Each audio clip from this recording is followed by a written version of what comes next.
Okay, now, talking about diseases, let us discuss the nature of disease and disability in geriatric care. So we can understand the impact on functional status. Okay, so the nature of diseases and disability, the nature of disease and disability in geriatric care, understanding the impact on functional status. Sa geriatric care kasi, the nature of diseases and the disabilities affect the individual's functional status. And this refers to yung basic nila, performing ADL and IADL. May mga common geriatric diseases na nakakaapekto sa functional performance limitations nila. Una na yung cardiovascular, di ba? Yung heart failure, which weakens the heart, leading to fatigue, shortness of breath, and limited mobility. Yung CAD, narrowing of heart arteries that can cause pain, heart attack, and reduce the physical activity. Yung yung stroke naman, na nagkakaroon ng brain damage which can impair motor function, speech, and cognition, affecting independence. Okay? Again, sa respiratory disease, yung COPD or yung lung inflammation and airflow obstruction, causing shortness of breath and limiting physical activity. Asthma, which is a chronic airway inflammation, leading to wheezing, coughing, and difficulty breathing. Okay, another is the neurological diseases, Alzheimer's, which is the progressive brain disease, causing memory loss, cognitive decline, and behavioral changes. There is also the presence of Parkinson's disease, or the neurodegenerative disorder affecting movement, causing tremors, rigidity, and slowness. Stroke, which is a brain damage that can lead to paralysis, sensory loss, and cognitive impairments. Sa musculoskeletal naman, yung osteoporosis or the bone thinning, and increasing the risk of fracture, osteoarthritis, or the joint inflammation and cartilage degeneration causing pain and stiffness. Sa sensory impairments naman, nagkakaroon sila ng vision loss, which can affect mobility, safety, and social interactions. Hearing loss can lead to social isolation, communication difficulties, and cognitive decline. So ano ang functional implications nitong mga to? These diseases and disabilities can significantly impact functional status, which affect the ADLs or yung bathing, dressing, eating, and toileting, at saka yung kanilang IADL, which is cooking, cleaning, shopping, and using transportation. Mobility, such as walking, climbing stairs, and transferring. Communication, such as speaking, understanding, and expressing oneself.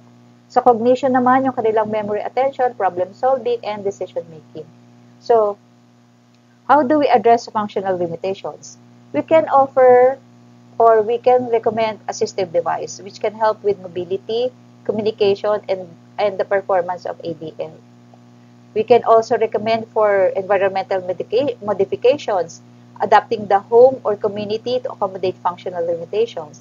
You can also recommend rehabilitation therapy, physical, occupational, and speech therapy can improve functional abilities.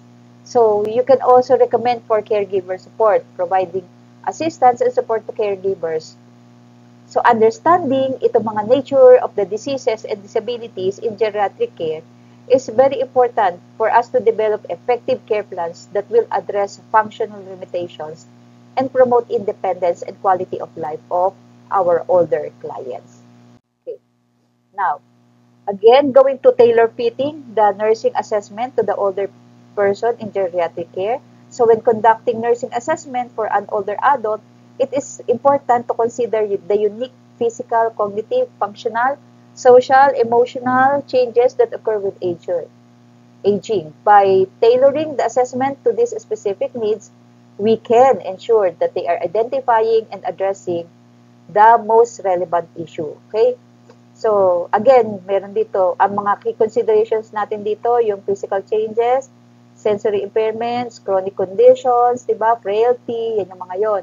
Then, functional changes, yung sa ADL nila, IADL nila, kung nagagawa pa ba nila, diba? Okay, tsaka yung mobility nila.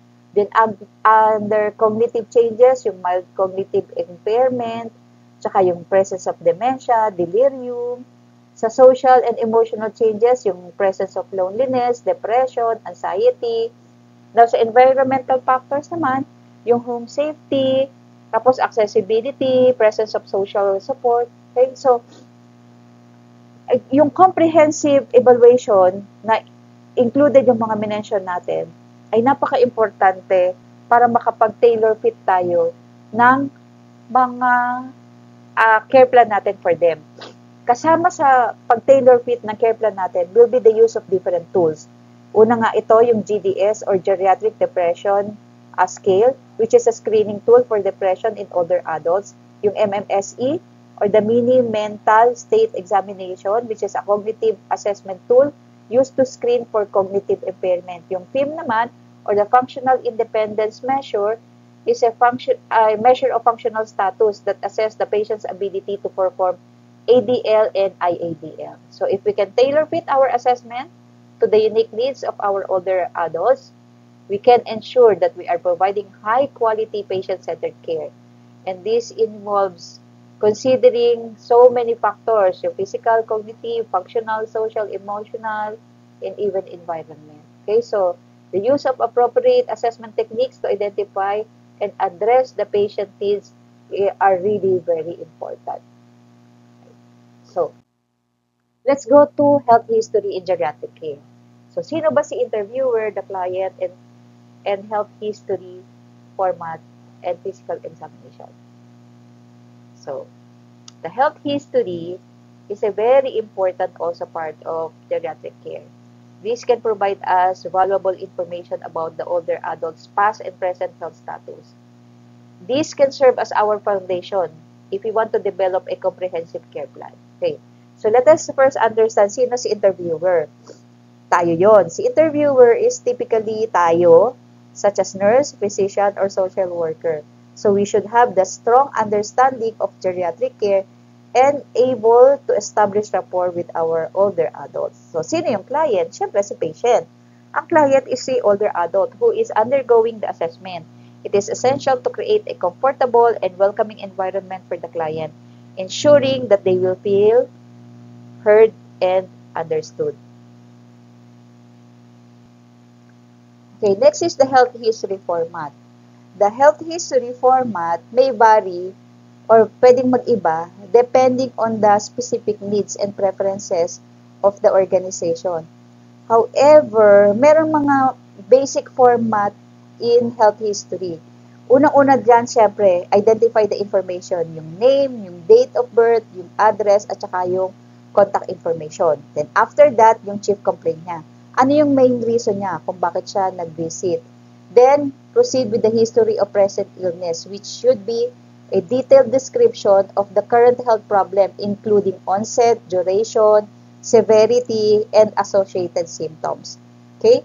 Then, proceeding with the past medical history, which is a review of previous illnesses, kasama ang surgeries, hospitalization, and allergies. Family history, which is a review of family health conditions, particularly those with genetic implications. Then, social history, information about lifestyle factors such as occupation, marital status, living arrangements, okay, kung use of tobacco and alcohol, and drug use. Okay? Then, after that, magkakaroon ka na dapat ng review of system, which is a systematic review of each body system to identify any symptoms or abnormalities. And then, proceeding with the physical examination approach. Okay? Ang physical examination approach and sequence of physical examination should be conducted in a comfortable and private setting. So, dapat tayo, we should use a gentle and supportive approach to ensure that the client is comfortable and we will provide our examination with dignity. So, the sequence of the physical examination may vary depending on the patient's condition and the provider's preference. So, however, meron tayong mga typical sequence. Uunahin natin yung general appearance. So, yung head to toe natin. So, assess overall appearance including vital signs, level of consciousness, at saka yung general demeanor ng pasyente. Then, proceed with the head and neck. Examine the head, face, eyes, ears, nose, mouth, and neck. Papunta sa chest. Examine the lungs, heart, and breast. Papunta sa abdomen. Okay? Examine for tenderness, masses, and sounds, bowel sounds. Then, sa genitourinary, examine the external genitalia and assess urinary function. Sa musculoskeletal naman, assess joint range of motion, muscle strength, and gait. Sa neurological assessment, you assess for cognitive function, motor function, sensory function, at definitely yung kanilang mga reflexes. So basically, head-to-toe assessment ang gagawin natin. Isa yung health history and physical examination ay importanteng component ito ng geriatric care. Kasi itong gathering ng comprehensive information about the older adult, okay, we as part of the healthcare team can develop tailored care plans that address their unique needs and promote optimal aging process. Ano ba yung mga additional assessment measures in geriatric? Geriatric. Itong mga nakasulat dyan, these are the tools. Okay? So, in the performance of activities of daily living, we will assess the patient's ability to perform basic tasks. Diba? Sabi nga natin kanina, ano yun? Bathing, dressing, eating, toileting. Okay? So, ADL, we evaluate the patient's ability to manage more complex tasks like IADL, like cooking, cleaning, shopping, okay, transportation. Pwede tayong gumamit ng CATS Index of Independence in activities of daily living, which is a wide tool used to measure the ADL function. Pwede rin kayong gumamit ng Lawton Instrumental Activities of Daily Living, or yung a tool to measure the IADL function. Under cognitive and affective assessment, pwede kayong gumamit ng Mini-Mental State Examination or MMSE. This is a tool used to screen for cognitive impairment. Meron din tinatawag na Montreal Cognitive Assessment or MOCA, which is another popular cognitive assessment tool. Now, pwede rin kayong gumamit ng GDS or Geriatric Depression Scale, which is a screening tool for depression in older adults. Then, another one is the Cornell Scale for Depression in Dementia, which is a tool to assess depression in individuals with dementia. Okay, after that, okay, additional assessment measures is the assessment of the social support. We assess the ability of family, friends, and community resources. You assess for social isolation, identify if the patient experiences feelings of loneliness or isolation, presence of social network or social network analysis, explore the patient's social relationship and their impact on their well-being. Now, kasama din dito yung laboratory data or the complete blood count or laboratory data. Kasama dito yung complete blood count or CBC, which assess the overall health and detect anemia or infection. Yung CMP or the Comprehensive Metabolic Panel, in which it can evaluate the kidney and the liver function, the electrolyte balance, and blood sugar level. Okay, so under laboratory data, kasama dito yung thyroid function test, which assess the thyroid hormone levels. Okay, yung vitamin B12 and folate levels to evaluate for deficiencies that can cause anemia and cognitive impairment. So, urinalysis is done to assess kidney function and detect urinary tract infections.